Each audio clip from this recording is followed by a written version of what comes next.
Welcome back to a quick chat in the Cadillac. My name is SG. I like to explore the simplicity of complexity.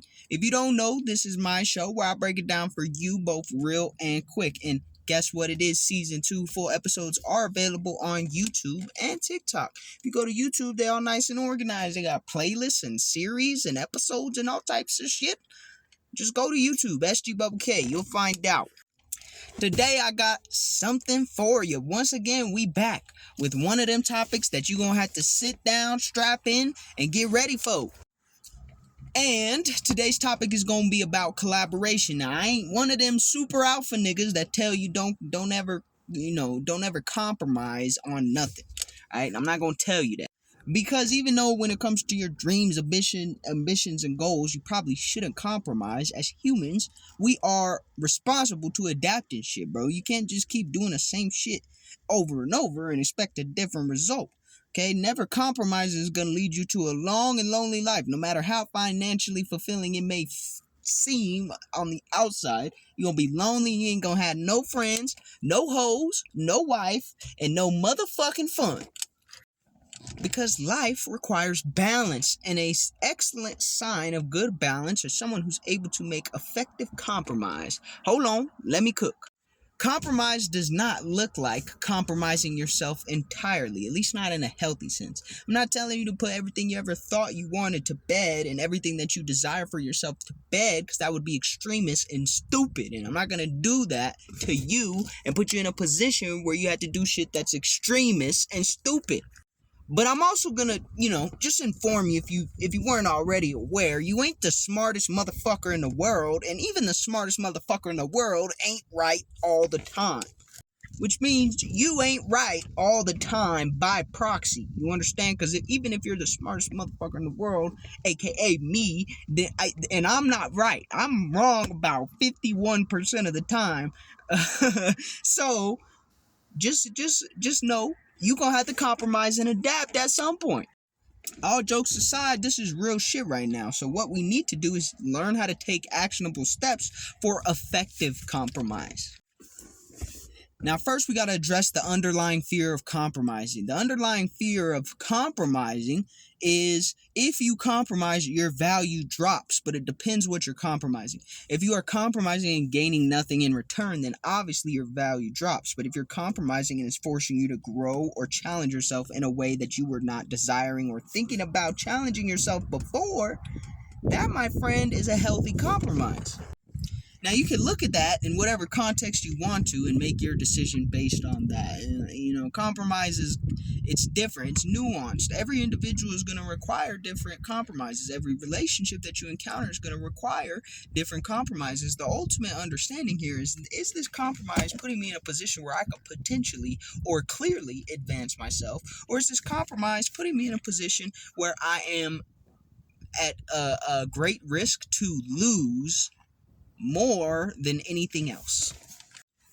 Sometimes them compromises be the most rewarding too, so I'm not gonna lie to you. Even in that instance, there's no one right way to do it.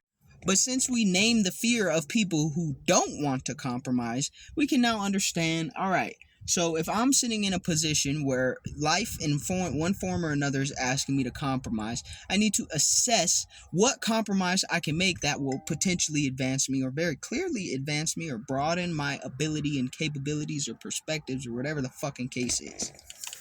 Now, way on the opposite side of the fence, I like to look at things and play devil's advocate for both sides. Way on the opposite side of the fence is the person who compromises way too much. And those kind of people are constantly at risk of losing themselves and never actually being more aligned and focused on their own progress because they're so focused on appeasing everyone else, aka people pleasers. That's just as slippery as a slope and will probably end you up just as lonely. The difference is, like for people who never compromise, they're lonely because no one wants to be around them. People who always compromise are lonely because in a room full of people, they feel as though they're not valued. They feel as though they don't have a true presence. So striking that balance in the middle is where we'll find the difficulty, but also the most reward. So, motherfucker, how do we find that balance, SG? Why don't you, with your educated ass, why don't you tell us exactly what the fuck we're supposed to do? I got you. Here's the thing. I'm going to use an example, right? So you want to compromise. You're an individual who really, really wants to be a part of a team. However, you feel that constantly you are the most valuable person on any team that you're in. And therefore, whatever you decide, whatever decision you make is law. Because you ultimately know which way to go, no matter if it's left, right, up, down, middle, up. It don't fucking matter because you believe that you're the A1 motherfucker in the club. You believe you're the only one who can make the strong decisions.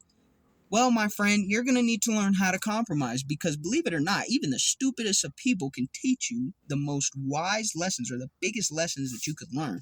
And for you to be a more effective leader, what you need to start doing is taking everyone's opinion into consideration. Now, however, that doesn't mean you have to act on it or let it hold space within your emotional, your emotional field, especially if they're just negative ass opinions. But sometimes people can offer you knowledge and you may not want to hear it, but it still is knowledge. It's not going to change what it is. So that's an example of healthy compromise, because if that individual takes their ego, places it aside, and allows themselves to be able to hear what others are saying, to adapt their leadership strategies, then that individual may become a very effective leader. On the flippity flop, we could take that same example and say there's an individual who needs to be an effective leader, who has the potential to do so, but takes everyone's opinion into consideration so much so that they never trust their inner voice. That's also not a healthy compromise or a healthy way to adapt and evolve, because that person has a strong inner voice. Maybe they have really good instincts, but they're not trusting of them and they're not communicative about them, and therefore people get led astray by their own volition when you could be guiding them towards the end goal, which is everybody, benefiting and improving as a team. In fact, you could be shortcutting yourself and shortcutting your capability because you're so wrapped up in what everyone, in pleasing everyone else and allowing and holding space for everyone else, that you actually are destroying you. Compromise is a difficult thing to do because we all are very individualistic people. We all have it. It doesn't matter how similar you believe you are to someone. You have differences, and probably a lot more than you think. Even if you're identical twins, you probably have a lot more differences than you think. So sitting there and not, holding space for those things, but also considering other people's, inputs to some extent, to some level, at least in the right environments. Those are two destructive natures that you have to figure out the balance between them that actually will work together to push you in a constructive manner, or to push you in a manner that is positive for you and your growth and your progress in your journey. The actionable step is trial and error. Okay, trial and error. What compromises do you make where you feel like the overall outcome was taking from you, versus what compromises do you make where at first you were begrudging, however, it expanded your capability? How about this? Very easy understanding. You're a kid, you don't want to do yard work. Your parents tell you you have to fucking do yard work. Your grandpa tells you you have to fucking do yard work. And then you realize you have a affinity or a capability to be okay at landscaping. I don't know. That's something that you would have never done before on your own, but you made the compromise. You actually went out and did a little bit of landscaping, yard work. And now you have a new skill set to expand and, relate to others and explore. Or on the flip side, let's say that you do everything around the house. All the chores and everything that ever needs to be done is done by you. And you never express yourself. And one day you speak up and you say, hey, somebody else needs to do some fucking shit around here. And now other people become more capable, more skilled. They have the ability to do a little landscaping themselves. Everyone's a little more well-rounded and the house runs more efficiently.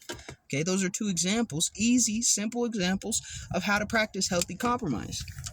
They're easy because I put them on extreme sides, and a lot of times your situations and scenarios you run into are going to be way more complex because humans and relationships are very complex things. But if you focus on finding the balance of the appropriate compromise, you'll find the answers are usually right in front of you. And that's what makes it a little easier, because even though you may not get it exactly right every time, every step that you take in the right direction, whether it's a large step and the most efficient step in the world or just a little side step that's a little bit forwards, it's still a step forwards in some regards. So it's progress, and progress over time builds to what your goal is. That's the only way you're going to achieve it. So that's what I got to say for you today about compromise. Hopefully you use that and actually put it into action to improve your life. Peace.